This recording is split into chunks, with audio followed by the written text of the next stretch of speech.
Hey guys, it's Taylor, and I am back with another book chat today. Trying to get on it, like I've been saying for forever.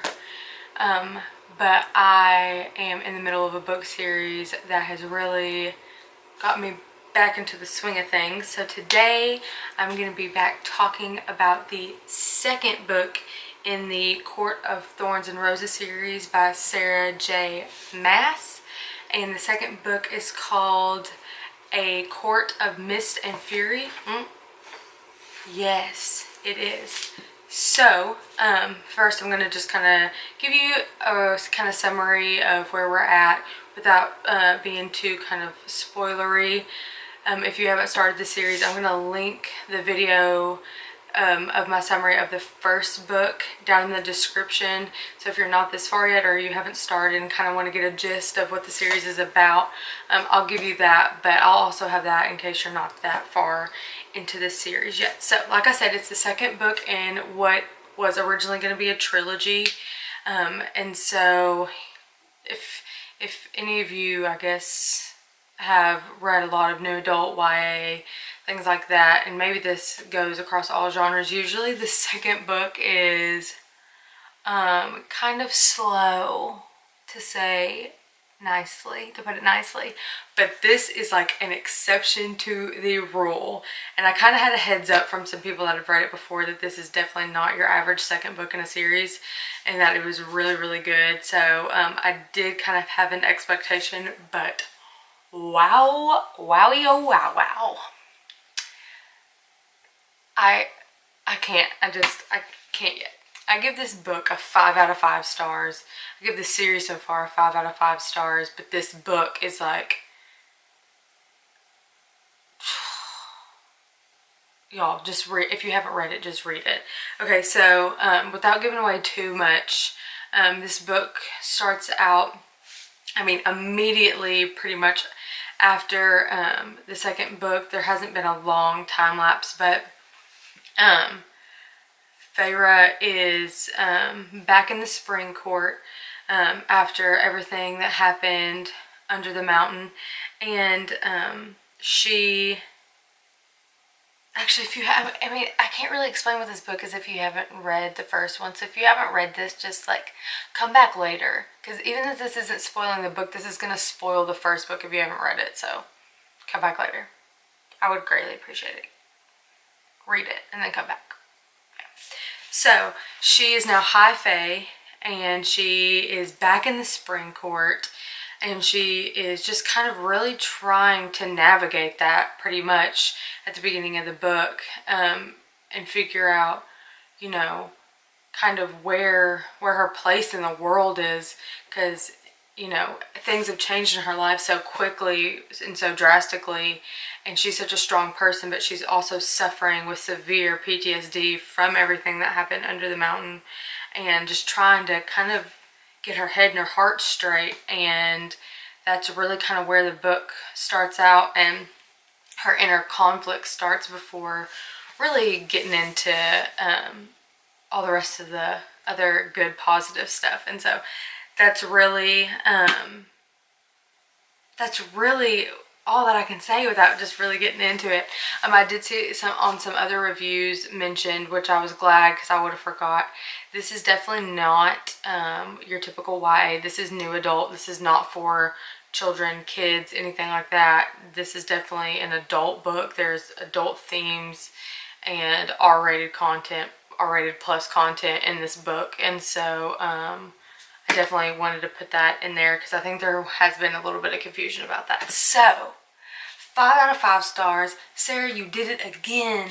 And I'm actually already started the third book. I try to film these before I start the next book in a series, but I couldn't wait. I just couldn't wait. It's so good, y'all. So if you haven't read it, go ahead and leave, read the book. If you haven't read the first one, read the first one, and then the second one, and then come back here, because I'm about to talk about some things that are going to spoil some things. Or if you just want to be spoiled and you're still going to read it, you can keep on watching. But I definitely recommend that you don't spoil yourself, because let me tell you, it's good. Anyways, bye to all the people that don't want to be spoiled. I will talk to you later. And we are back to talk about this book. Okay. Got a little winded there. Anyways, okay, so whew, a lot of stuff happened in the first book. So we just started out, and Feyre is a mess. She's high Fae now, which is like, I thought she was gonna go longer in this series as a human. I really genuinely did. I thought she would eventually be turned somehow, but to just happen in the first book. So she starts out high Fae, and she's like in the spring court, and just everything has changed.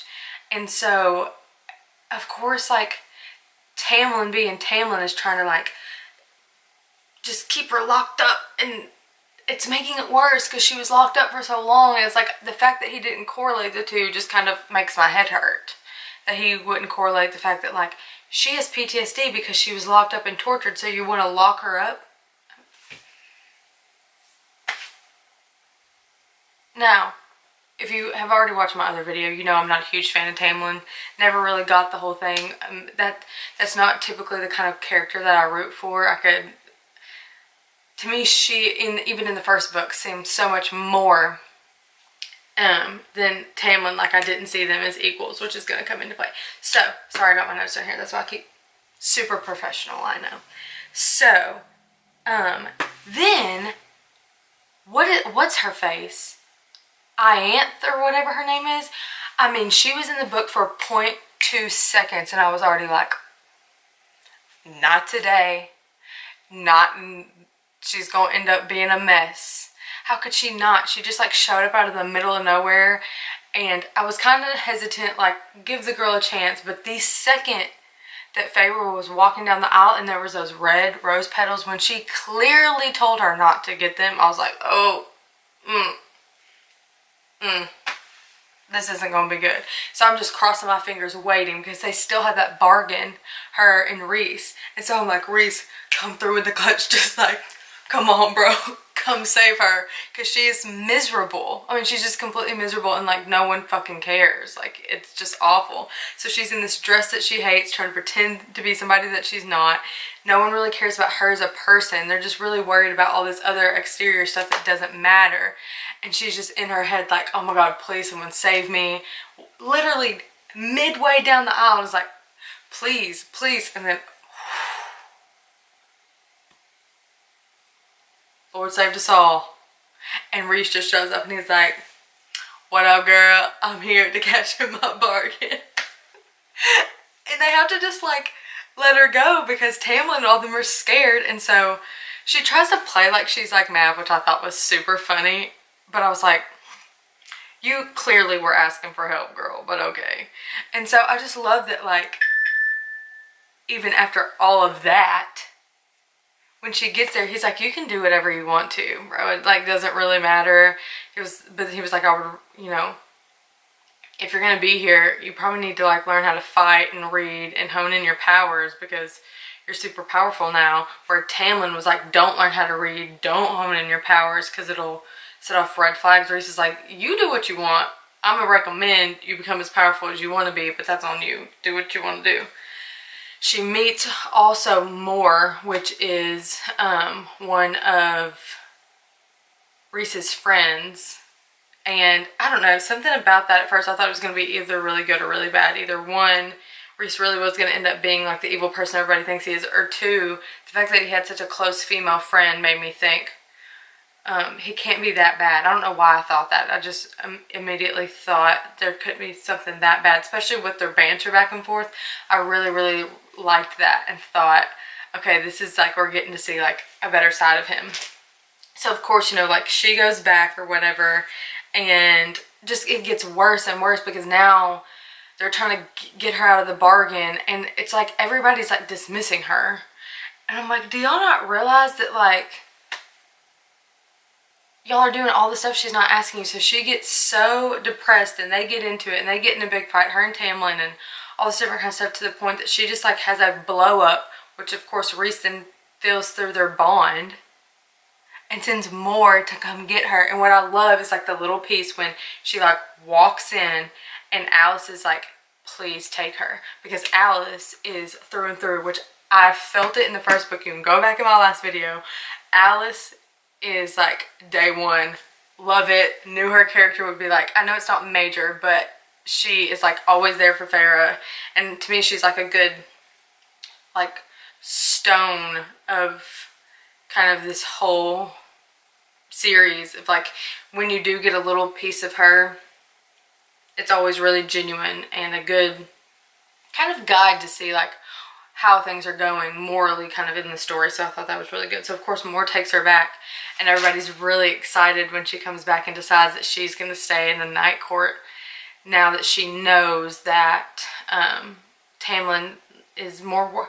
Everybody keeps saying, oh, he loves her too much, which I disagree with that, because to me he was being selfish. He cared more about how he would feel if something happened to her than how she felt him trying to protect her or whatever. That was super lame to me, but whatever. So then she gets to meet Rhys's like circle, and talk about like the best group of friends in a book ever. And you get to just like really see that the kind of leader he is, how he, just like the fact that he like didn't sit at the head of the table and stuff. I was like, he was becoming more and more and more my favorite male character in a book like this.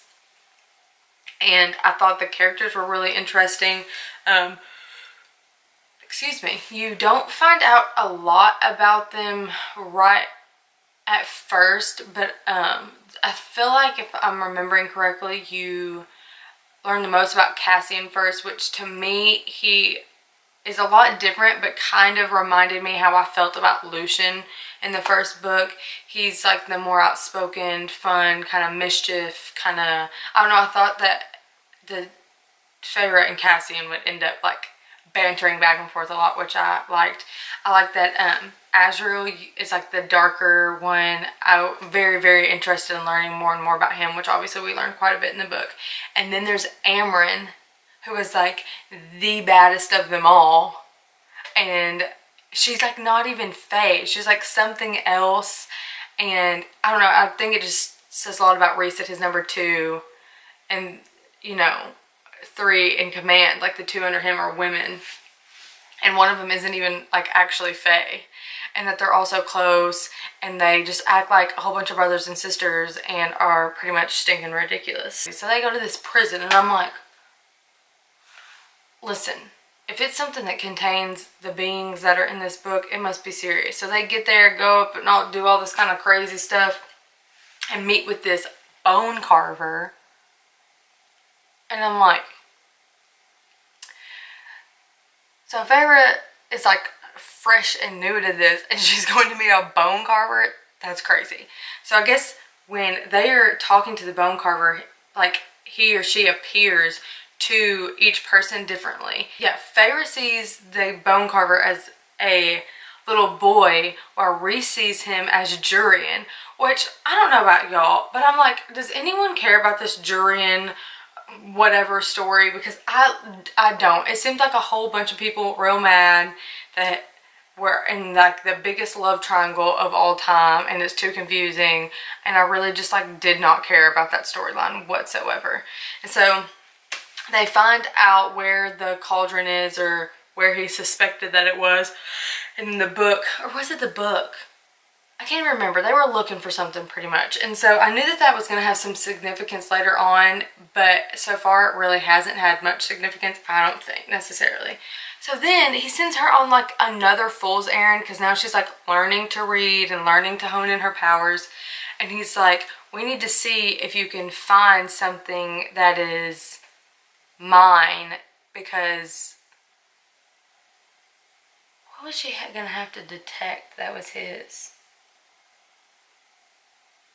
No, I'm stupid. It's not even about it being his. It's about the fact that she has all 7 of the High Lords. She needs to be able to detect any of their stuff and all that. I forgot. Anyways, she needed to be able to go to the Summer Court and find 1/2 of the book that can deactivate the cauldron. That's what it was. So he sends her on like a test to go find this object, and pretty much like the house of the lady from that one story where them 2 kids got ate up. You know what I'm talking about. I didn't read a lot of those stories growing up, but you get what I'm saying. So she almost dies trying to go get this item. It ends up being a ring, and as soon as I found that it was a ring, or read that it was a ring, and the way his friends acted, I was like, he is super into her, like on a stupid level. Even that I'd already guessed something about their relationship. Like, I had already guessed that they were bonded. When he was like, in the first book, you know what I'm talking about, at the very end, like the last thing, they're sitting there having like the most random conversation at the very end. He's like, that's how I imagined he looked before he pooped away or whatever. So I was like, he is such a child. This is such a joke. So she gets the ring, then they go to the summer court. I don't even know if I'm doing this in the right order. And the summer court was great. I loved all the characters there. They end up finding out where the book is. But in the meantime, they get to know the, I think his name's Tarquin, the High Lord. He's really young, but he reminds me a lot of Rhys because he believes in kind of everybody being free and equal, and he's really like revolutionary. And so I think that him and Rhys with some other High Lords could really work together for the better, but they kind of have to screw him over by stealing the book because they know he's not going to willingly give it. So of course they end up finding it, and Feyre and Amren go like down in this underwater tomb pretty much where half of the book is hidden, and they almost die. And Feyre, like, the way I read it was like the wards inside of the tomb like nullified pretty much almost all their powers, and Amren almost drowns, and I'm like, she's like the baddest of the baddest, and somehow she almost drowns. And at the very end, like those like water fae with like the crazy teeth or whatever, how I imagine like old school like mermaids are written. I think that's where that came from, kind of like save them, and they're like, your debt has been paid, from her giving the jewelry to that one girl in the other book. Anyways, and so they get the book and they go try to meet with the human queens because they know that they have like the other half of the book, and the human queens are like, no, but nice try, we're gonna need some proof. So they're like, shoot, we're gonna have to prove to them that like Rhys isn't a horrible person, since he like acts like he's a horrible person to everybody when he's not. It's like so frustrating. And so you find out that there's like some like orb, which is like, I imagine is like a magic 8-ball kind of like glance in it and see your future. But Mor's dad has it down in the Court of Nightmares, and you're like, okay, here we go. So they have to go down there, and you find out somewhere in the book, you know, about how awful like Mor's story is, and how she was almost sold off pretty much to one of Lucian's awful redheaded stepchild brothers, and to get out of it she ends up sleeping with Cassian, so she's not a virgin anymore. So then she's pretty much ruined. There's no point of selling her off to somebody as a bride. But then her family in turn pretty much beat her almost to death, and then served her up to the Autumn Court, was like, that's up to y'all now, do whatever y'all want with her. That's when Azriel found her and brought her to Rhys, and they saved her, and then they all 4 of them kind of grew up together pretty much. And so when Rhys and Azriel and Cassian are all Illyrian, which I love all their stuff. It's like such a mess, but I love how like they came from 3 completely different kind of backgrounds, but then we're all put in the same situation. I thought that was really great. And so they go down there, and Rhys like warns her, Feyre, that it's like, listen, I have to act the part when I'm down here, and everybody else is used to doing this, but you're not so much used to doing this. And so she really does like play his like little play thing pretty much, and talk about some heat. I was like, y'all cannot keep on playing like y'all are not into each other. That was some serious stuff going on. I was like, y'all are on a mission. I like forgot why they were even there when it was like, and then Azriel was like, okay, I got it. I forgot why they were even there. I completely forgot. And so that was like some grade A material from Sarah. Very, very much appreciate that. So, they somehow figured out that Reese's like magic was being tracked, which I'm just like, if you can do that, like that's super dangerous. Could you not be in, like tracked all over the place? Like I don't understand. So eventually, somehow, some way, which we ended up kind of finding out real quick what it was after they brought the orb to the queens and showed them, and the queens still told them no, but then that one queen that was like super tricky or whatever left the book behind because she was like the only one that was like, I believe y'all. It wasn't but a split second later they like got home, and 5 seconds later they were being attacked, and I was like, oh, the queen sold them out, them fucking bitches. And so Feyre just turns into like a grade A badass and just like fights along Cassie and Amren until other people got there to help, and is like winnowing like, you know, and killing people left and right trying to save her people. And it sucked because it was like this like little bubble of like truth and happiness that like really you didn't care if the whole world knew about it because it was the only way to keep it safe, and now it's like out in the open. People are dying, and Rhys was like trying to get in her head, and she blocked him out for the first time, like fully blocked him out. Like he was trying as hard as he could, like, where are you? And she's like, I'm trying to do my business, leave me alone. So all that happens. So then they're like, okay, we got to get on this, we got to figure out what's going on. Now we have both halves of the book, we got to go get the cauldron, we're good to go. But in the meantime, while we plan, we have to get out of here because they obviously can find me. And so they go up to the Illyrian camp, and while they're practicing, Feyre and Rhys, Lucien shows up in the middle of the woods while she's like, and then she like produces these wings, like Illyrian wings. And it's like, he's like, I came to save you, come back. And she's like, I clearly sent y'all a letter saying I purposely left, like, be gone now. And if you send anybody else, they're done. And I'm a badass, so don't test me. And I can't really even remember the order of things, but they're off somewhere else doing something crazy, and Rhys gets like shot out of the sky with poison arrows, and then Feyre has to go kill all of them or whatever, and then she goes and catches one of those fairies again, which are supposed to be like impossible to catch, because I don't know if y'all remember this, but like Rhys said something about how he wasn't able to catch them, but she could, and either one, that was a lie, or two, that's true. And it makes me think that like the fairies are purposely being caught, because I just like, not that like Feyre is like so much weaker or whatever than Rhys, I don't think that, but like, I don't know, for her to catch him twice and be so young and Rhys not being able to catch him at all, it makes me think that he's lying, or they're purposely being caught, which I would not doubt. So she catches him like, how do I save Rhys? And the fairy's like, well, to save your mate. And she's like, time out, who? What? My who? And he's like, oh, you didn't know that's your mate? And she's like, excuse me? So she goes back, saves Rhys, pretty much like deposits him back to their house in Velaris, and it's like, peace out, I'm going somewhere, I need some time. Because she's mad because everybody knew and she didn't know. And so Mor shows her this cabin that's like their sacred friendship circle cabin, and like hooks her up with some paint and stuff, and like a week later Rhys shows up and gives her just like the whole spiel. And oh y'all, my heart, it hurt. It was way too serious.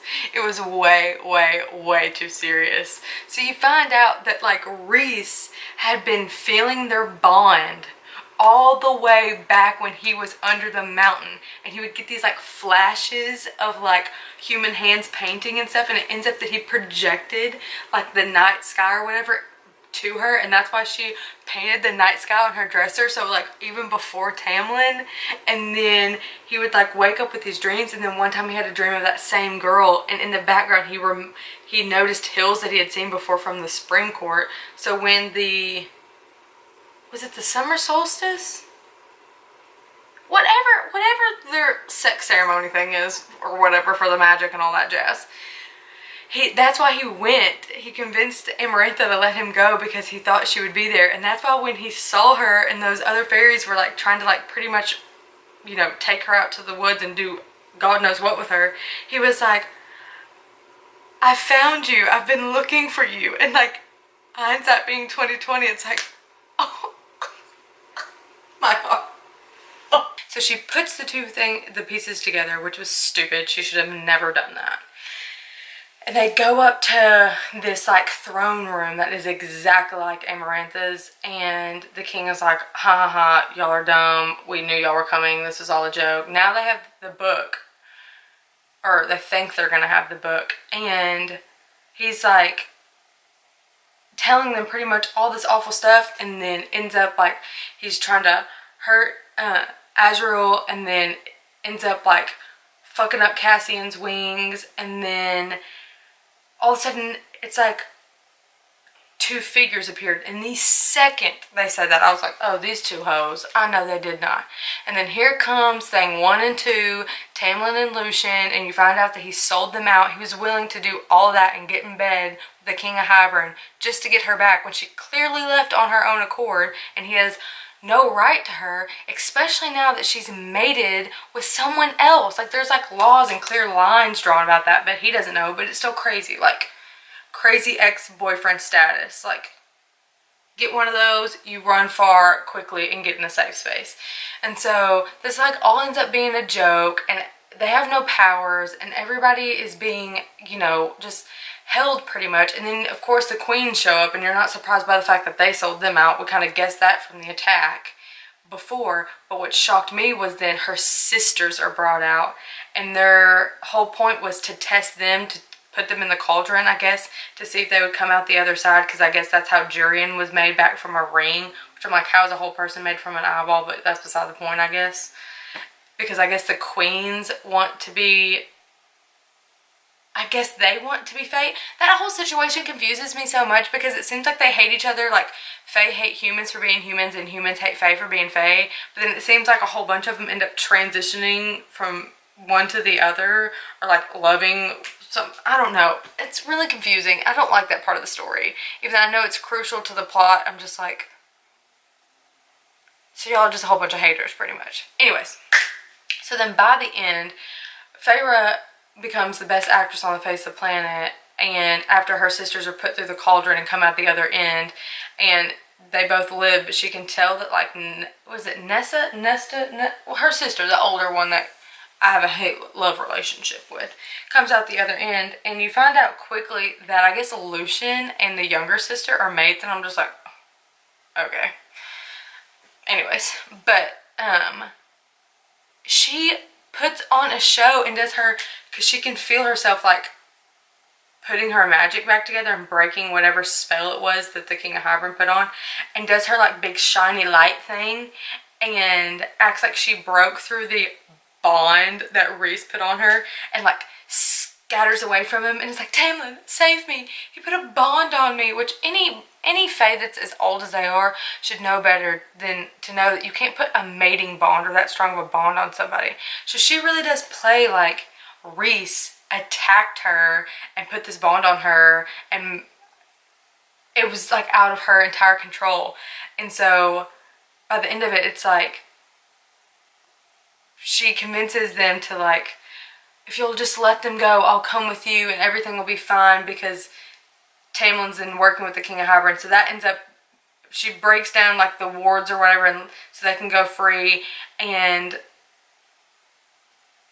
the king is like, all right, but I have to make sure that the bond is like fully broken. I'm breaking y'all's mating bond. I'm breaking everything. So he breaks their bond. And I don't know, like, I really wasn't that worried about it, because I'm like, if y'all are mates, y'all are mates. And like, breaking the mating bond itself doesn't matter, because like, I don't know, I feel like they started falling in love before the mating bond snapped into place anyway, so I didn't feel like that mattered that much. I mean, it was sad, but I was like, she's obviously up to something. So of course she goes back with them to the Spring Court, but it's like snaps over to Rhys's point of view, and you're like, poor baby. But I assumed that he knew what was going on, because like she kind of gathered that. But let me tell you, Mor and Amren were pissed, and I thought that was so funny and so sweet, because he's like telling them, he's like, no, she's fine. And they're like, what do you mean? And he was like, she's strong, she was doing that on purpose. And then lets them know that the night before they went and got married, and she was made the effing High Lady of the Night Court. which I assume was gonna happen, but not then. But Amren like flips her lid and is like, "You're telling me my lady of the night court is in enemy territories alone being a spy?" And Reese is like sad, but then he's like so proud at the same time, like, "That's my boo, she doing her thing." What is happening? What is happening? And that's how the book ends pretty much, with her being in the spring court playing around, acting like she never was in love with Reese, being a spy. And I loved like one of like the last lines in the last chapter of the book. She's like, "Me and Reese always did love to play." I'm like, y'all are evil, and I love it so much. And so I just like cannot wait to see what happens in the third book, because I know she's gonna wreak havoc in the spring court. I know they're gonna get a lot of work done, but I can't wait for her to be back in the night court to see how that